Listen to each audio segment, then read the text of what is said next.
Hey, what? You got it going on, what? Hey, what? You got it going on, what? Yeah, I saw Little Kim on Friday and I'm really excited. She was really good. Welcome to the video.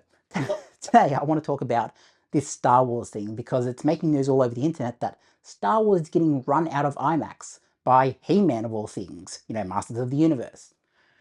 What can I say? It's been a long time coming. Obviously, I've got the kind of setup here where I've got these boxes up the top. I will talk about that in a second, but we need to look at the history of Star Wars real quickly, because believe it or not, this kind of repercussions for Star Wars has been coming for quite some time. We've seen a lot of weird decisions being made with Star Wars and IP. Now, obviously, I haven't watched any of, much of the TV shows on Disney Plus, so I can't talk about Mandalorian and Beyond Season 1. I can't really talk for Obi-Wan and all this. I can talk for episodes, because they're the ones I kind of watched, you know, the movies.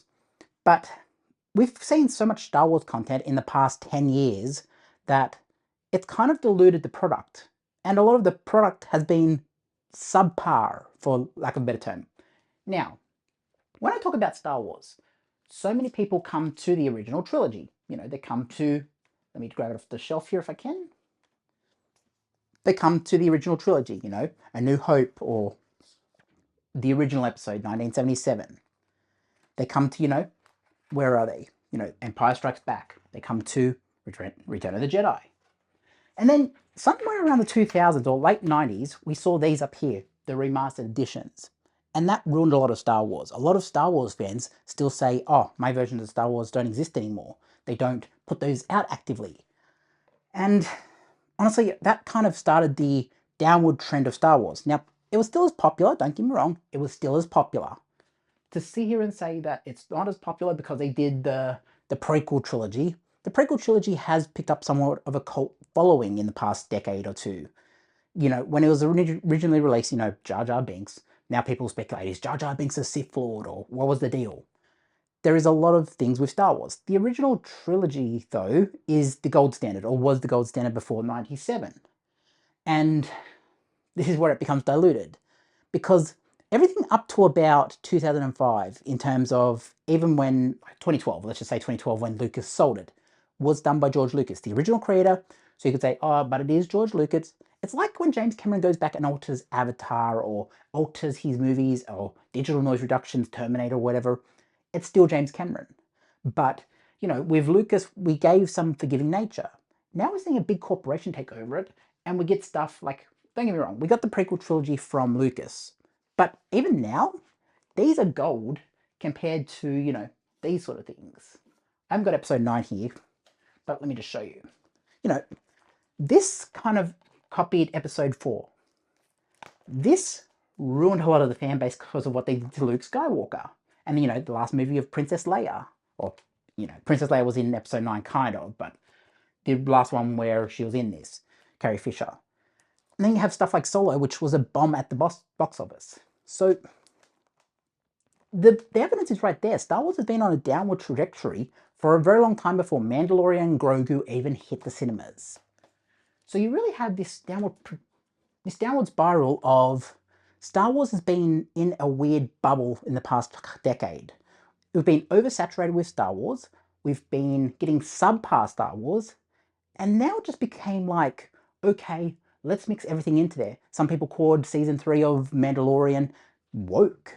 So you have all this big kind of... The evidence is there. The evidence has been there that Star Wars has been downward spiraling. Now people say, oh, but you know, what's that one that people... Andor was good or whatever. People say Andor was good and stuff like that. So I'm not knocking the whole product. I'm saying that overall, Star Wars has been going downwards to the point where people don't even consider it the holy trilogy of films anymore.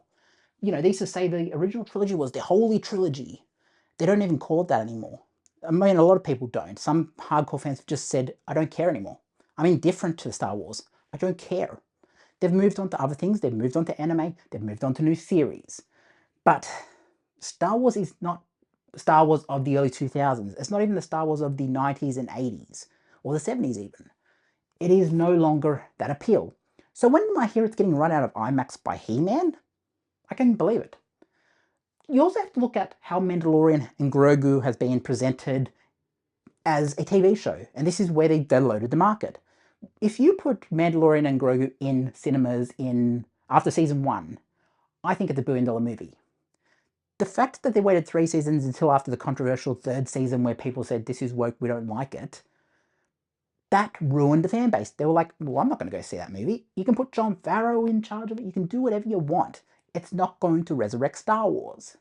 And so when it's getting run out by He-Man of IMAX, you can see this whole downward spiral saying, oh, well, at least with He-Man, we can have some sort of hopeful return. We know how the fan base feels about Star Wars. We know that its big box office is probably going to be in that first week for this movie. So I can see IMAX saying, yeah, let's just cut the movie, chuck it out, and we'll put He-Man on the screens, and we'll probably get a better return. I can see it. And you might say, oh, well, IMAX has been having this standoff with Disney for the past couple of months where we don't even know if we're going to get Doomsday in IMAX. Well, probably not, because they're putting Dune on screens in December. But this is where it stands. And MCU is guilty of this as well. Don't get me wrong, MCU is in this as well. When you dilute a product that film fans love, and a product that, hey, I love the original trilogy, I've got this one up here because it looks cool, but this is not the original. This is an altered version that was released in 1997, and that's widescreen, that's the 4:3. But, you know, people want to enjoy Star Wars the way they want to enjoy it. When you got to the sequel trilogy, people were just like, oh, they just remade A New Hope, and then, oh, what's this? What's this stuff? They just ruined Luke Skywalker. Luke Skywalker, like, tries to kill a kid now. What? And then, you know, people were just disappointed. And then you get to episode 9, and it's like, somehow, we don't know, Palpatine returned. What do we know? This is where it becomes a problem. Because when the fan base is indifferent, they're not going to go and see your movie. No matter how you market it, no matter how much big budget you put behind it, no matter how many corporate Disney you put behind it, no matter how much you push the crap out of that movie. I've seen it on everything. I've seen it on, I mean, it wasn't on the ring canvas because I watched Roman Reigns is Still a Champion. I watched Clash in Italy, and they had the Scary Movie logo in the middle of the canvas. But no matter how you present Star Wars, people are not going to see it. And plus, they're not going to go and see something that, hey, I saw this on TV. The Mandalorian's on TV, isn't it? Oh, yeah, it's Pedro Pascal. Is Pedro Pascal still in it? I don't know. I haven't watched it. Who has? But Star Wars has been going in this trajectory for a while now. And now it's evident in the box office that Star Wars needs help. And how do you fix Star Wars? It's a hard question. How do you fix Star Wars? That's the hard question. Do you decanonize everything from 7 to 9 and then everything after the fact? Do you keep Rogue One because some people like Rogue One? Do you continue that because it kind of fits in between the episodes? Do you decanonize Solo? Like, how do you handle the canon around Star Wars? Do you say everything not made by George Lucas or not a script by George Lucas is not official canon? Like, this is the weird part of Star Wars.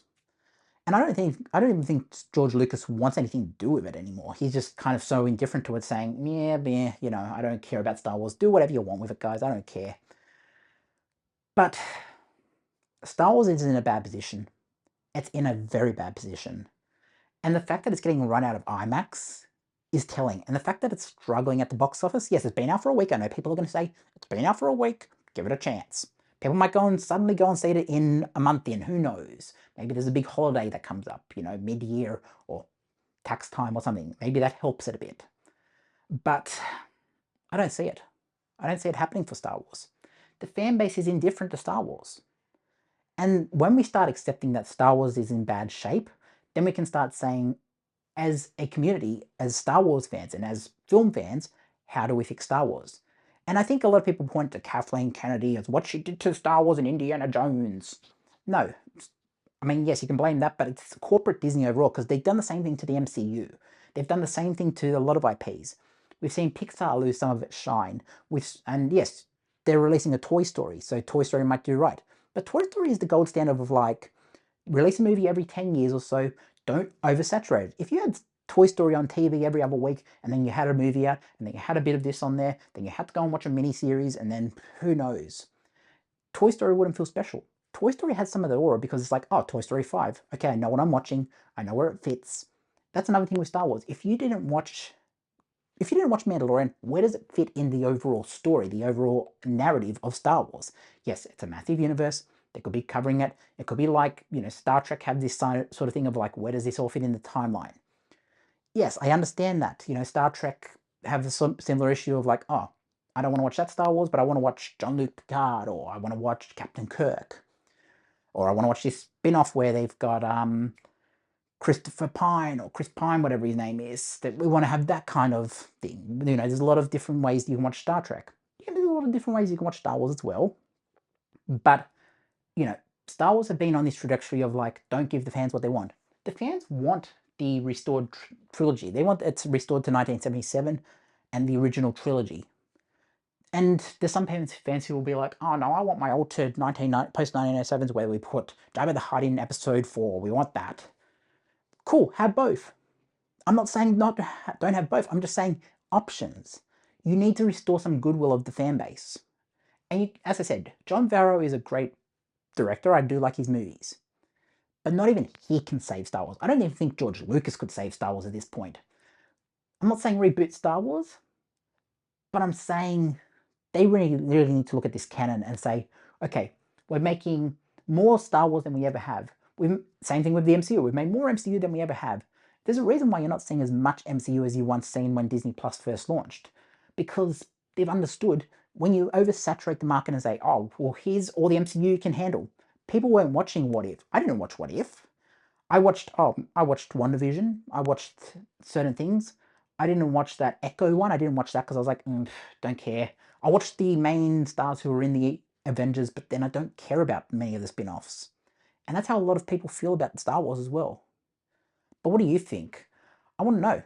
Jump down in the comments. I'll put a couple of end screens here if you want to watch them. Maybe you can tell me a bit about some of the other videos here. Maybe you can tell me a bit about what you think about Star Wars. Do you still watch it? Did you run out and watch Mandalorian and Grogu in cinemas?